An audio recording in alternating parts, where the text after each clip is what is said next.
What's up guys, my name is Mike of CoD Gaming, and a few years ago, I was one of the most addicted Call of Duty players around. My first Call of Duty game ever was Call of Duty 4 Modern Warfare. Now, that was actually my first real first-person shooter, which, if you ask me, is a great start. And then, of course, came World at War, and then the Black Ops series, and then the Modern Warfare series. However, I stopped right around the time that Ghosts and Advanced Warfare came out. I didn't buy another Call of Duty after Black Ops 2. I just wasn't interested anymore.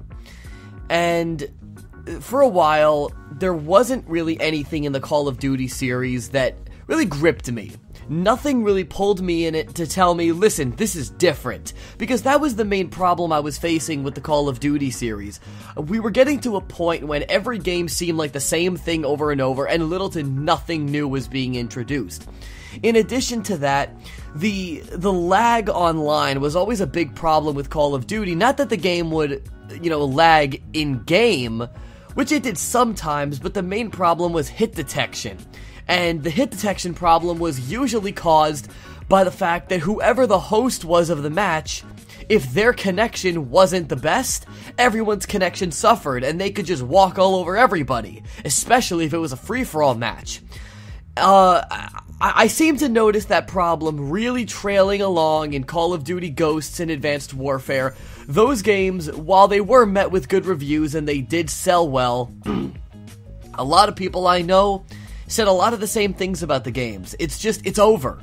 It's time for the decline of Call of Duty to begin, because they're out of ideas, they can't think of anything different. I mean, Advanced Warfare looked so much like Titanfall 2.0 that there was just nowhere else to go from here.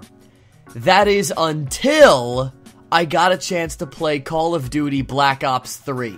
Guys, I can safely say Black Ops 3 is the Call of Duty that we've been waiting for. If you've been on the fence about getting back into the Call of Duty games, this is the one to play. One of the biggest things that makes Call of Duty Black Ops 3 worth owning, after Call of Duty Ghosts and Advanced Warfare honestly failed to deliver the next-gen Call of Duty experience that we were looking for, is the fact that Black Ops 3 is, in my opinion, the first Call of Duty that is truly next-gen.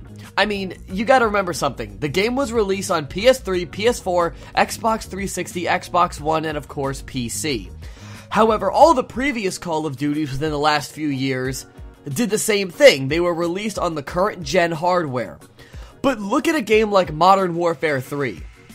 That game was made, in my opinion, perfectly for the Xbox 360. It ran perfectly on the 360, which is also the system it sold the most on. But when you look at Black Ops 3 in comparison to Modern Warfare 3, you can really see the consoles starting to show their age. I mean, you look at the graphics of Black Ops 3 on PS4 compared to PS3, they look absolutely atrocious in comparison. Why? Because these consoles are almost 8 years old now. They're on their way out the door. They're on their last leg, and it's almost time for them to be abandoned. However, not 100%. There are still people that play these consoles. There's just more people that are playing the next-gen consoles, PS4 and Xbox One. Primarily the PS4, which is why Activision made PlayStation their preferred platform when marketing Black Ops 3. So what happened is Activision saw, wait a minute, people are going to be gravitating more towards the next-gen consoles than the last-gen consoles, which is just the natural evolution of console gaming. And they decided, okay, we're going to shift all of our focus towards the next-gen consoles, put all of the resources, all of the manpower into those, and to prove that we don't care about the last-gen consoles, the PS3 and Xbox 360 versions of Black Ops 3 will have no single-player! Yay! Honestly, though, the only way I could see that being a serious problem is if the next-gen consoles weren't available. If the PS4 or Xbox One or PC version of the game shipped and it had no single player, we'd have a big problem. The fact is, the last gen version of the game is a gimped version. It's not even the one that I think Activision wants you to buy. There's gonna be nobody online playing the last gen versions, all of the players are migrating towards the new consoles, so if you want to play with the most people, you gotta play on either the PC or the next gen versions. Speaking of the PC version, another thing that I really gotta give Activision credit for is the fact that the PC version of Black Ops 3 launched in a very bad state. The game was crashing, it had textual problems, it also had frame rate issues that was plaguing the game since day one of release on PC. However, only 10 days later, a patch was rolled out and seemingly fixed everything. To me, that is exactly how it needs to go. If you absolutely need to push out a broken version of a game on PC, like what happened with Batman Arkham Knight, if it has to come out broken, the least you could do is be quick with the patch. But I could babble on and on about how Activision handled the PC version and how more people are playing the next-gen version. What's really important, and the main reason why this is the Call of Duty that's getting me back into the series, is the gameplay. They've improved on the gameplay, in my opinion, astronomically. The guns feel like they pack such a better punch. Being able to hover around using the jetpack feels so much better than it did in Advanced Warfare. In Advanced Warfare, your movement seemed really sporadic, and you moved around a little bit too much. You had a little bit too much of free range when it comes to your movement. But this game, on the other hand, it makes it clear that the game can take place either somewhat off the ground or on the ground. With Advanced Warfare, it was basically anywhere within the atmosphere you could fight. That's not good, especially with how Twitch-heavy this game is. In addition to that, one of my new favorite mechanics that was added to Black Ops 3 are the Specialists. The Specialists are the special weapons that you can equip to your character, which they will unlock once they accumulate a certain number of points, be it from scoring kills, or assists, or anything that gains points. You can accumulate towards your specialist, and once you reach the certain amount that you need, you will unlock it, and you can use it either until you die, or until time runs out, or until you run out of ammo. But what I love about the specialists, in comparison to kill streaks and score streaks, is that the points that you accumulate towards your specialist don't get reset to 0 when you die.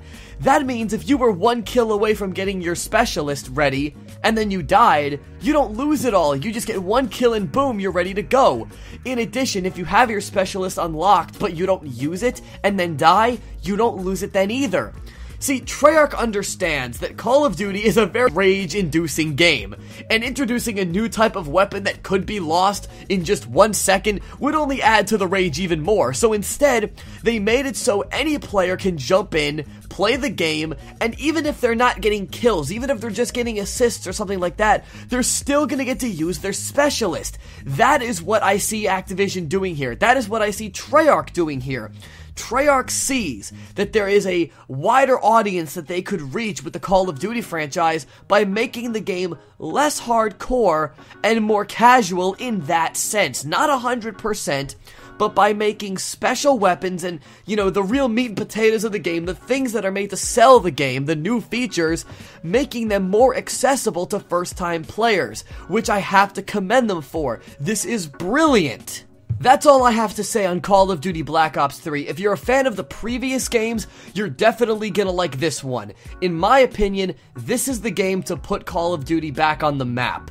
We know that companies like IGN are paid off to give reviews. They gave it a 9.2, but you know what? For once, I gotta side with IGN. This is a fantastic game, and one that, in my opinion, fully deserves every penny of its purchase price.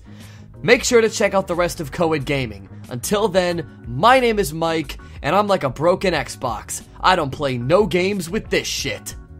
What's up, guys? Thanks so much for watching, and I really hope you enjoyed that video.